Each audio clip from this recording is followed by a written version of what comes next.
blah, blah, blah, blah, blah. And there are just so many things that we have to do. And sometimes we forget that spending time with God is the most important thing we can do. We need to do that. But Jesus, notice, he has his head on straight in that regard. So crowds are following him all over. I mean, he could heal everybody in the whole land of Galilee, Judea, if he wanted to. But he doesn't. He takes time. He spends time with the Father because he knows he needs that. That's what's most important. And again, he sees this incredible, incredible need. And it doesn't seem, as we read the text, like he's overwhelmed by it. He doesn't ever say, oh my goodness, oh, there's so much to do. Well, he does make that comment about sending out, the harvest. The fields are ripe for harvest. So he does make that comment, but he doesn't seem like it's something that overwhelms him. He knows what he has to do. He knows his job. His job, the first time around, is to come to teach, right? So he spends 3 years. He teaches his 12 disciples, of which he knows one is going bad. But he teaches 11, and look at where we're at today. Okay, Christianity is worldwide, right? So he knows his job. He knows that ultimately, at the end, he is going to need to go die on a cross. That is his job. And so he is focused on his goal. And so again, he prioritized his most important relationship. So, question for us is, today, how do we practice compassion? Like, what should we do to be compassionate? How do we practice compassion today?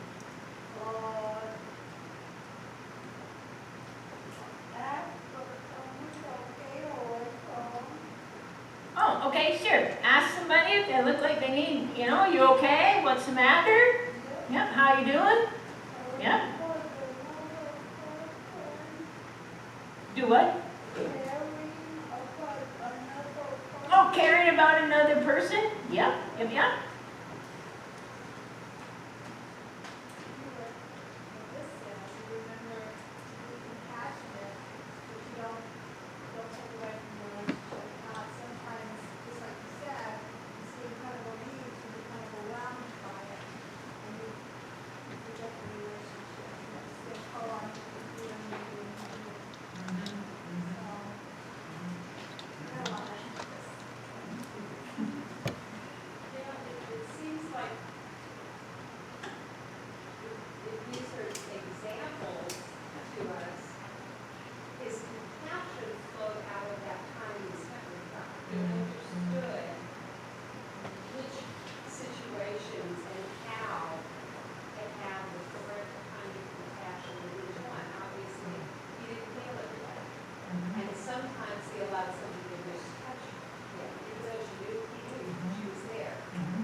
And he had to sing a song, I forget the name, whatever, it was about, the tears kind of thing.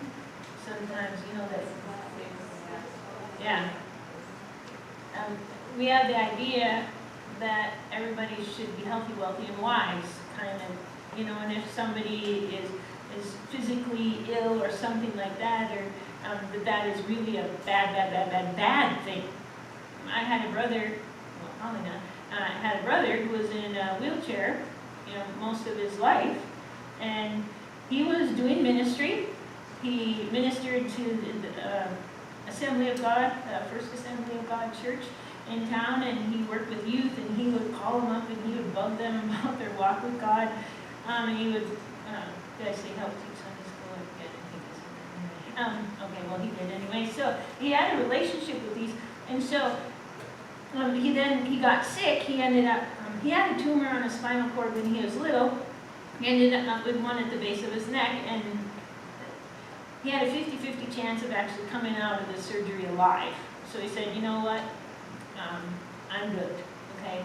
I'm not gonna, his words were, I'm not gonna prolong death. Because, you know, maybe he would live through the surgery, maybe he wouldn't. The people prayed that God would heal him. God didn't heal him, okay, he died. And, you know, you can ask yourself the question, why? He actually had a ministry, right? You know, he was doing things, and you guys could tell all sorts of stories, right? About people who are really godly people that are working for the Lord, and horrible things either happen to them or they die or something like that. And I think bottom line is we really have to trust God. Does he know what he's doing or not? In the book of Job, Job had everything taken away from him except for his wife. Now, some of you might make it up. Well, you guys won't make snide comments. But anyways, everything was taken away from him, his kids, his his flocks, his herds, etc. His health was taken away from him. Job never, ever, ever knew why that happened. The book never says, oh, Job, by the way, this is how come you're doing all this, experiencing this.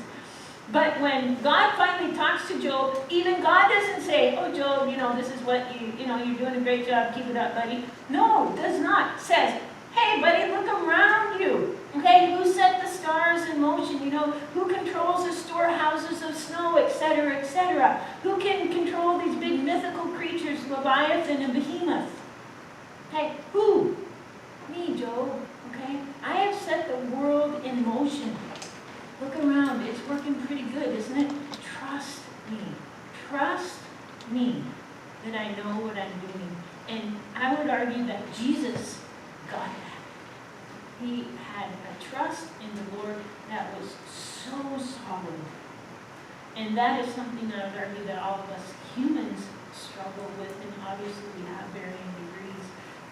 So as we continue, I think looking at some of the things that we're going to look at, you know, we really ultimately we really have to trust God that he knows what he's doing, even though sometimes it's like, oh my goodness, I really don't get this. This makes no sense whatsoever to me.